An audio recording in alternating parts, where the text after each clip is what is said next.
What is up, Merce Nation? Javier Mercedes here for yet again another Premiere Pro tutorial, and today I'm going to make it real quick. We're going to show you how to do this minimalist lower thirds. Hit that subscribe button if you find this helpful. Let's go ahead and dive right in. If you care about these kind of things, these are my secret settings. First thing that we want to do is go down to the text tool, type in your name.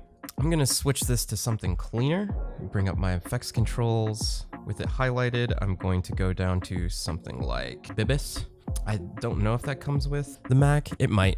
Gonna make it a little bit bigger, something like that. I'm gonna move this down and over.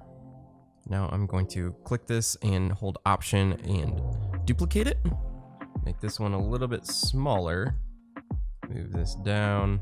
And let's just call me a video guy, because look at all those things that I'm holding. They have things to do with video. Javier Mercedes video guy. That's actually not too bad right there. But in some cases, what I like to do is put a background just to make this something that can go from video to video pretty easy. Is I'm gonna move these up and I'm gonna deselect everything. I'm gonna go over here to the pen tool, hold it down and get this rectangle tool. And shout out to my niece for showing me that there's a rectangle tool.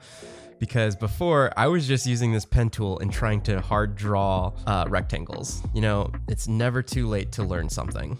So that gray one, that doesn't look too bad already. But I'm just gonna go with black and white, you know. Just gonna move that up just a smidge. So from this point, what we're gonna do is add some motion to it. First thing that we do is go to our effects right here and type in transform. Drag this onto your name.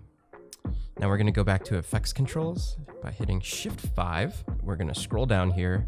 Here's this transform, and what I'm gonna do is just select these. Now don't get transform confused with motion. It gives you all the same parameters as motion, but transform is its own separate effect. So all I'm gonna do is go right here and create a keyframe. Then I'm gonna go to the beginning, create another keyframe. I'm gonna have this come in from the right over there, just to show you what it does. That looks nifty with the shifty. And I'm going to highlight my first keyframe. Temporal interpolation sounds very technical. Gonna hit ease out. Hit that second one, hit ease in. Now we're gonna go to this down arrow. And just to show you what it looks like now, see how it's kind of accelerated and decelerated. But I like this kind of motion where you take this node and you drag it over, you drag this one over. So now it's gonna go pop. That's even cooler. Now let's make it even the coolest kid on the block. Deselect this use composition shutter, and we're going to hit something like 180. This is going to add motion blur.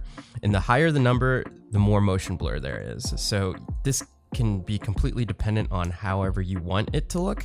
So that's what 90 looks like. But I'm just gonna go with 180 just cause, you know, I can. There we go. Now, there's two things you could do here. You could hit Command C to copy it, and then Command V to paste it on every single effect, or make it a preset so you can use this in perpetuity. And by that, I mean just on any project from here on out, you can now use this preset. So we're gonna go to Save Preset, Smooth Right In. Now, if we go over to our effects, there it is, smooth right in. So what happens if I drag that onto that video guy? Oh, look at that. Then I'm gonna drag it onto graphic. Great. Now, the next thing that I wanna do is stagger it, just to give it a little bit more gusto. So I'm gonna click and move these over just a little bit and show you how that looks. Isn't that awesome? And if you save the preset, that's something that you can use from here on out. I hope you found this useful. Hit that subscribe button and comment down below what else you would want me to tutorialize. Until next time, always ask yourself why when creating an edit.